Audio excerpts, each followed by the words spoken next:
Baiklah, di sini kelompok 7 mempresentasikan asuhan keperawatan pasien Nyonya U dengan kanker serviks. Di sini ada pengkajian umum, yaitu untuk identitas kliennya dengan nama Nyonya U, jenis kelamin perempuan, umur 36 tahun, status perkawinan menikah, pekerjaan ibu rumah tangga, agama Islam, pendidikan terakhir SMK, alamat Jalan Karangasem Gang 6, untuk diagnosa medis kanker serviks stadium 2B, untuk nomor register bisa dilihat, untuk masuk rumah sakit tanggal 30 April 2023 dan tanggal pengkajian 30 April 2023.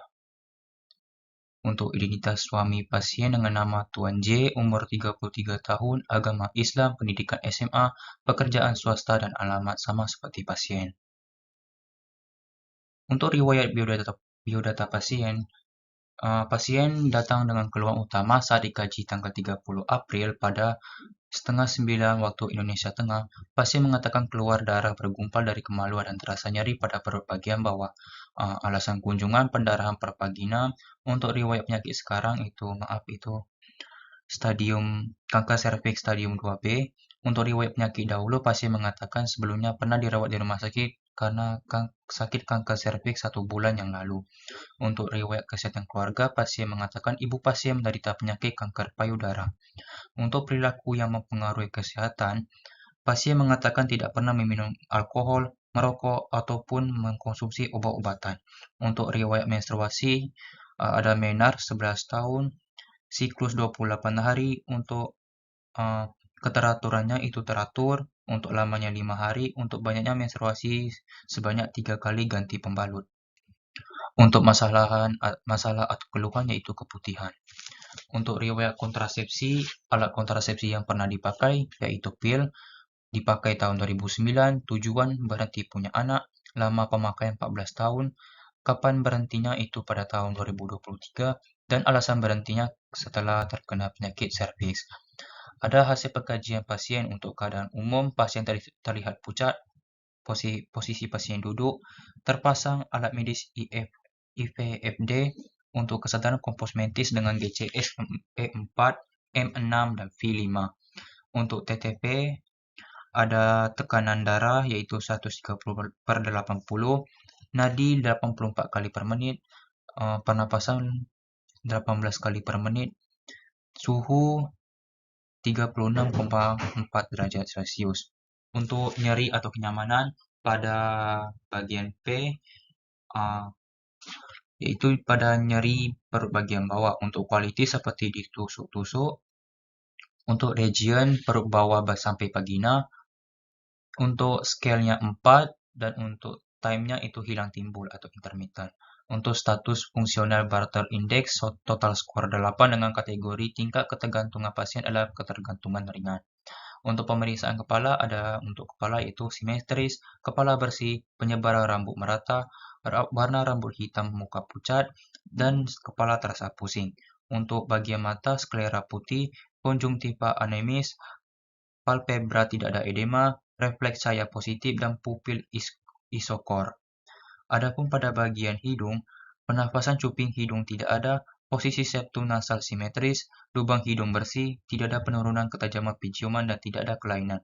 Untuk rongga mulut dan lidah, warna bibir merah muda, lidah warna merah muda, mukosa lembab, ukuran tonsil normal, letak uvula simetris tengah. Untuk bagian sistem perkemihan, untuk kebersihan itu bersih, kemampuan berkemih spontan, tidak adanya distensi kandung kemih, dan tidak ada nyeri tekan pada kandung kemih. Untuk bagian genitalia terdapat pendarahan pervaginam. Untuk personal hygiene, mandi 2 kali sehari, keramas 3 kali sehari, memotong kuku setiap 1 minggu sekali, ganti pakaian 2 kali sehari, dan sikat gigi 2 kali sehari, di mana ini tergolong normal. Untuk pengkajian psikososial, pasien cemas dengan kondisi penyakitnya. Pasien takut penyakitnya semakin memburuk setelah kemoterapi. Pasien takut pendarahan akan terus terjadi. Pasien sering menanyakan kondisinya pada perawat. Selanjutnya, ekspresi pasien terhadap penyakitnya adalah murung. Pasien kooperatif saat interaksi, dan pasien tidak mengalami gangguan konsep diri. Untuk anamnesis, ada pemeriksaan penunjang. Dilakukan tanggal tanggal 5 Mei 2023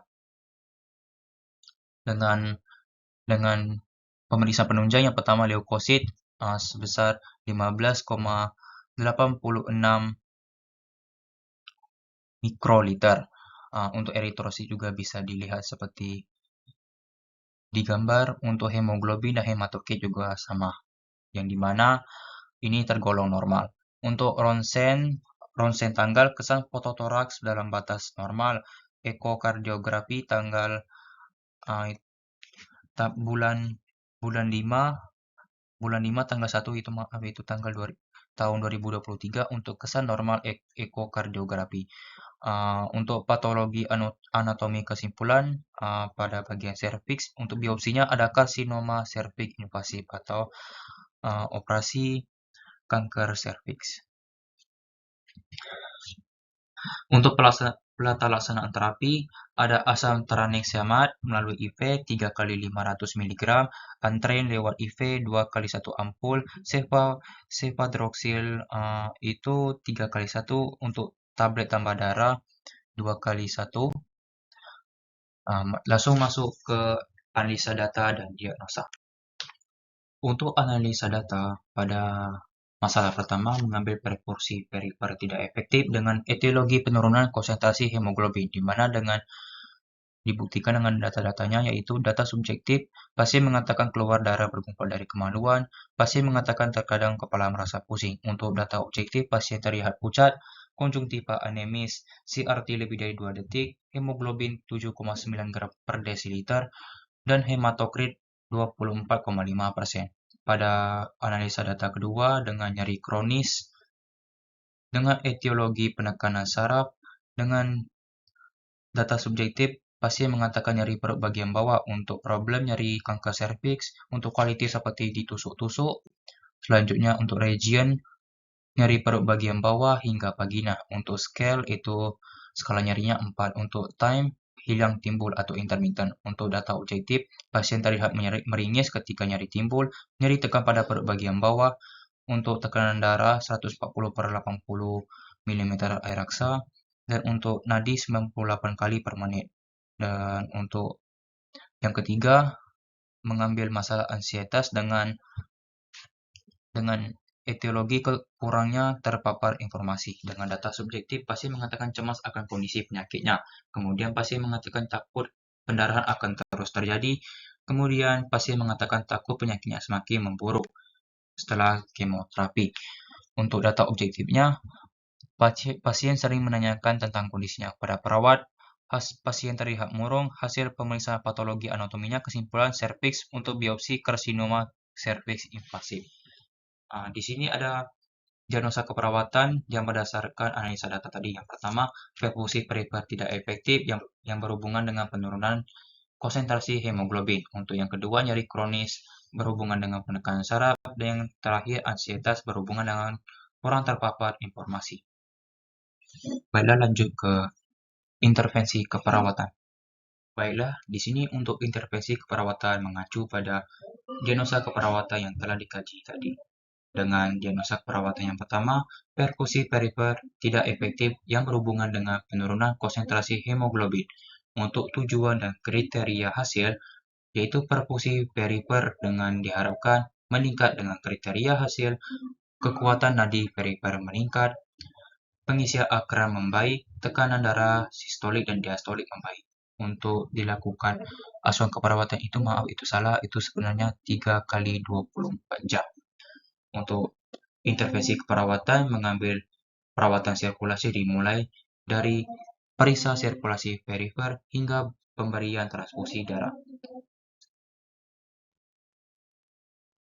Untuk diagnosa keperawatan yang kedua, yaitu nyeri kronis yang berhubungan dengan penekanan saraf. Dengan tujuan dan kriteria hasil, tingkat nyeri menurun. Untuk ini juga itu salah, sebenarnya 3 kali 24 jam.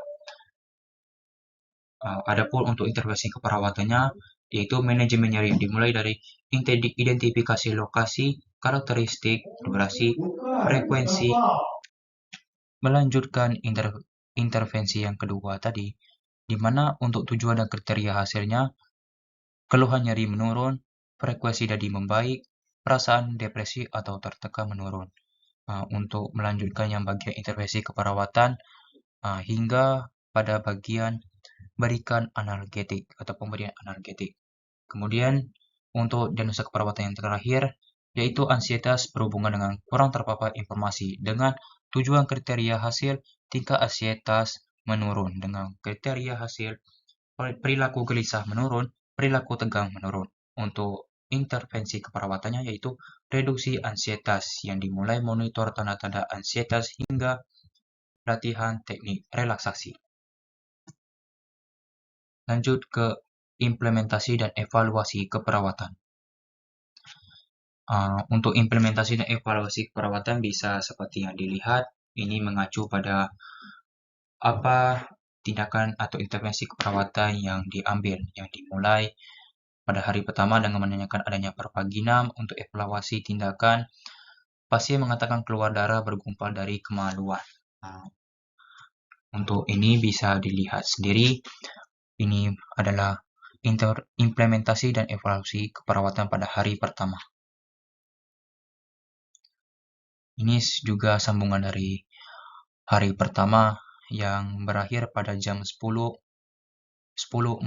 di mana untuk implementasinya menjelaskan kepada pasien dan keluarga tentang tindakan pemberian transfusi darah. Hasilnya adalah atau evaluasinya adalah Nyonya U dan keluarga memahami pentingnya transfusi darah. Dilanjutkan pada hari kedua yang dimulai dari pukul 8.45 dengan implementasi menanyakan penyebab kecemasan pasien, di mana evaluasinya Nyonya U mengatakan takut karena dirinya menderita kanker dan takut tidak dapat sembuh.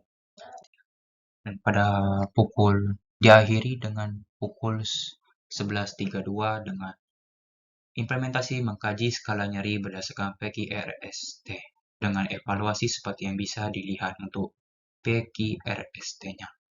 Lanjut pada hari ketiga dimulai pada pukul 8.46 dengan menanyakan adanya pendarahan pervaginal. Untuk evaluasinya, Nyonya U mengatakan terkadang darah bergumpal masih keluar dari kemaluan dan diakhiri pada pukul 10.05 dengan menjelaskan tentang cara mengontrol nyeri. Untuk evaluasinya, Nyonya U dapat menyembuhkan cara-cara mengontrol nyeri dengan metode distraksi seperti menyanyi atau menonton TV atau video. Lanjut pada hari keempat dengan menanyakan melihat hasil laboratorium dengan kriteria hemoglobin dan leukosit pada pukul 8.25 dengan evaluasinya hemoglobin 9,1 gram per desiliter untuk leukosit 14,55. Selanjutnya bisa dilihat di sini.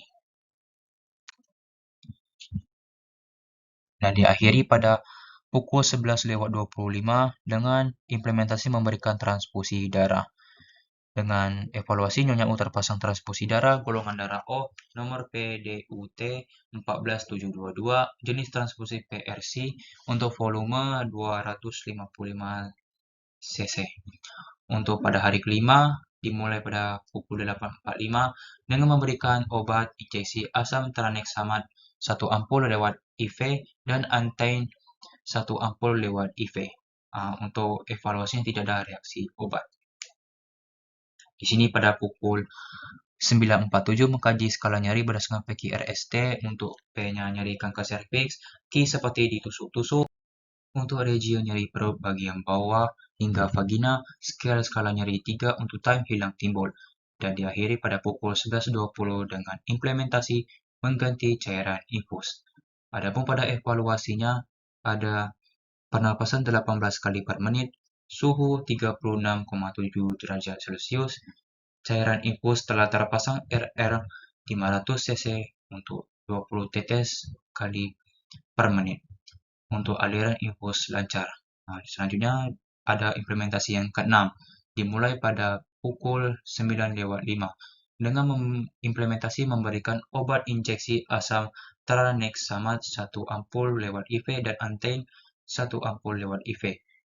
Untuk evaluasinya tidak ada reaksi alergi. Dan diakhiri pada pukul 11.46 dengan implementasi mengkaji skala nyeri di mana evaluasinya Nyonya U mengatakan nyeri berkurang dengan kriteria P nyeri kanker serviks, untuk Q seperti ditusuk-tusuk, untuk region nyeri perut bagian bawah hingga vagina, untuk skala nyeri 3, dan untuk time-nya itu hilang timbul. Sekiranya itu saja yang bisa saya sampaikan. Terima kasih.